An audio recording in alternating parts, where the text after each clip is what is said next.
Lebih baik gagal menikah daripada punya pernikahan yang gagal. Realita yang jarang diceritakan. Pernikahan adalah impian banyak orang. Tapi tahukah kamu, lebih banyak orang yang menyesal menikah dengan orang yang salah daripada yang menyesal karena batal menikah. Hari ini kita akan bahas satu topik penting yang jarang dibicarakan. Mana yang lebih baik, gagal menikah atau punya pernikahan yang gagal?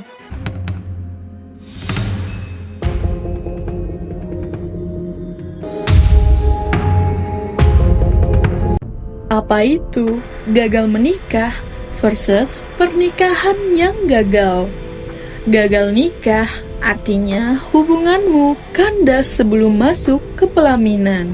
Bisa karena putus tunangan, batal nikah menjelang hari H, atau bahkan memilih mundur saat sudah siap resepsi. Sakit sih. Iya, tapi coba bandingkan dengan ini. Pernikahan yang gagal adalah saat kamu sudah menikah, tapi setiap hari terasa seperti beban. Tidak ada cinta, komunikasi mati, mungkin ada perselingkuhan, bahkan kekerasan. Dampak keduanya. Mari kita bedakan secara lebih rinci. Gagal nikah. Luka emosional, pastilah iya. Malu karena keluarga sudah tahu. Bisa jadi sih, tapi kamu belum kehilangan masa depanmu. Kamu masih bebas mengambil arah yang baru.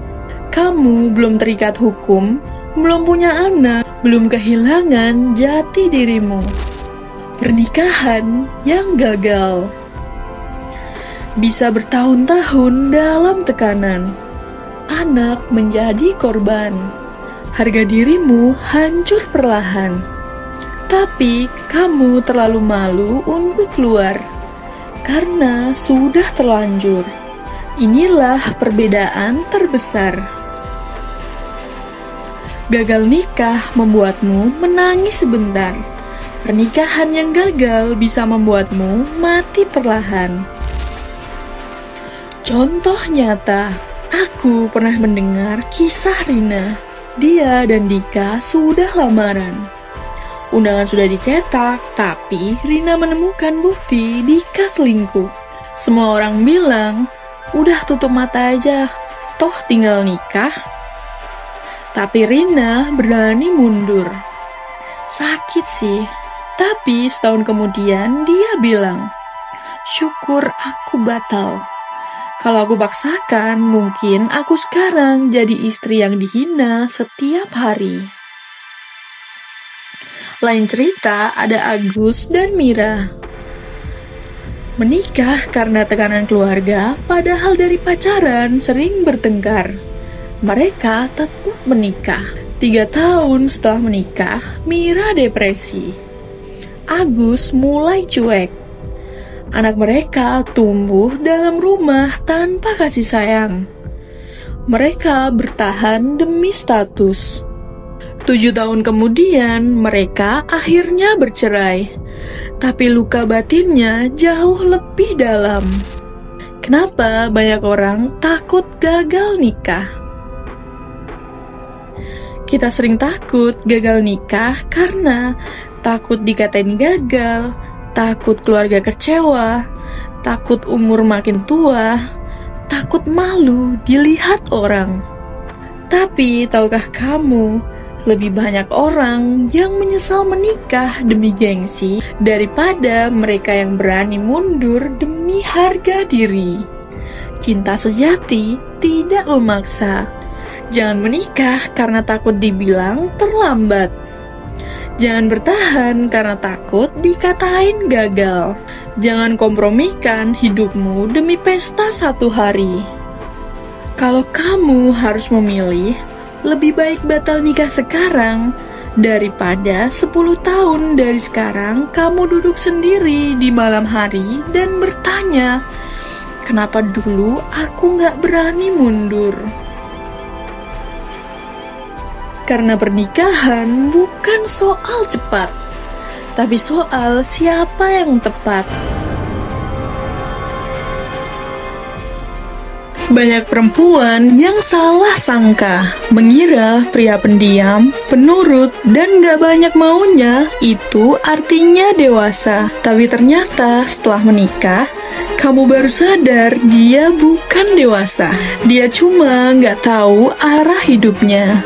Jangan nikahi cowok plonga-plongo. Kamu bukan sekolah kehidupan buat dia. Karena jadi suami itu bukan cuma soal status, tapi soal arah, inisiatif, dan keberanian untuk memimpin.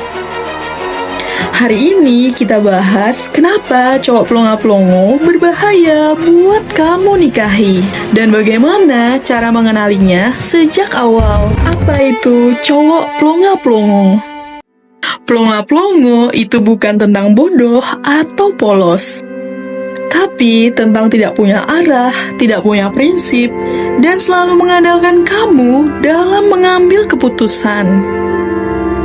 Mereka seperti gak punya pendirian, pasif dalam hubungan, selalu bilang, terserah kamu aja deh. Gak punya visi hidup, bahkan buat dirinya sendiri. Tanda-tanda awalnya. Berikut red flag atau tanda-tanda awal cowok plonga-plongo. Pertama, selalu menghindar saat dihadapkan dengan masalah. Mau menyelesaikan konflik, dia menghilang. Mau diskusi masa depan, dia ngeles. Kedua, tidak pernah ambil inisiatif. Semua harus kamu yang ajak duluan. Komunikasi, rencana, bahkan hubungan dengan keluargamu. Yang ketiga, tidak punya tujuan hidup yang jelas. Saat kamu tanya, 5 tahun lagi kamu mau jadi apa? Contohnya saat kamu tanya, 5 tahun lagi kamu mau jadi apa? Jawabannya pasti, lihat nanti aja deh. Keempat, sering bergantung secara emosional. Setiap masalah, dia lari ke kamu. Tapi saat kamu lelah dan butuh ditopang, dia nggak tahu harus gimana.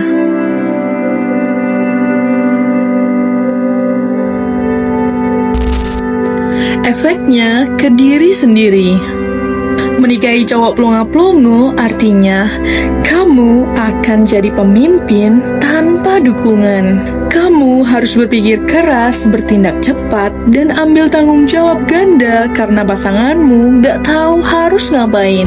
Kedua, kamu kehilangan feminim alami. Kamu akan kehilangan rasa ingin dimanja, dilindungi, dan dituntun. Karena kamu dibaksa jadi lelaki dalam rumah tangga. Ketiga, kamu cepat burnout. Kamu akan capek secara mental dan emosional karena kamu seperti mengasuh anak, bukan berjalan berdampingan. Keempat, rasa hormat hilang perlahan. Cinta bisa ada, tapi kalau kamu gak bisa menghormati pasanganmu, maka lama-lama hubungan bakal berubah jadi beban, bukan kebersamaan. Jadi, cowok seperti apa yang layak dinikahi? Bukan harus kaya, bukan harus pintar banget, tapi cowok yang layak kamu nikahi adalah pria yang punya arah hidup. Dia tahu mau kemana meski belum sampai. Punya keberanian mengambil keputusan, meski takut dia tetap ambil tanggung jawab. Dan dia pun peka. Dia tahu kapan harus maju, kapan harus dengar kamu. Dan dia pun punya prinsip, dia gak akan mudah goyah hanya karena tekanan dari luar termasuk orang tuanya. Karena jadi pemimpin dalam keluarga itu bukan soal ego, tapi soal bisa membimbing, melindungi, dan berdiri paling depan saat ada badai datang. Kalau hari ini kamu sedang dekat dengan cowok yang selalu nggak tahu, terserah kamu, atau ikut aja, coba deh pikirkan baik-baik, karena kamu bukan tempat dia belajar jadi laki-laki. Kamu berhak punya pasangan yang bisa memimpin, bukan menyandarmu terus-menerus. Karena hubungan yang sehat bukan tentang siapa yang lebih dominan, tapi siapa yang bisa sama-sama jalan, bukan cuma ditarik terus. Jangan nikahi beban yang kamu pikir akan berubah. Nikah bukan panti rehab. Itu kemitraan seumur hidup. Like dan share video ini kalau kamu ngerasa banyak temanmu yang butuh sadar akan ini. Jangan lupa subscribe, karena kamu berhak memilih pasangan yang siap tumbuh, bukan yang cuma nempel tanpa tujuan.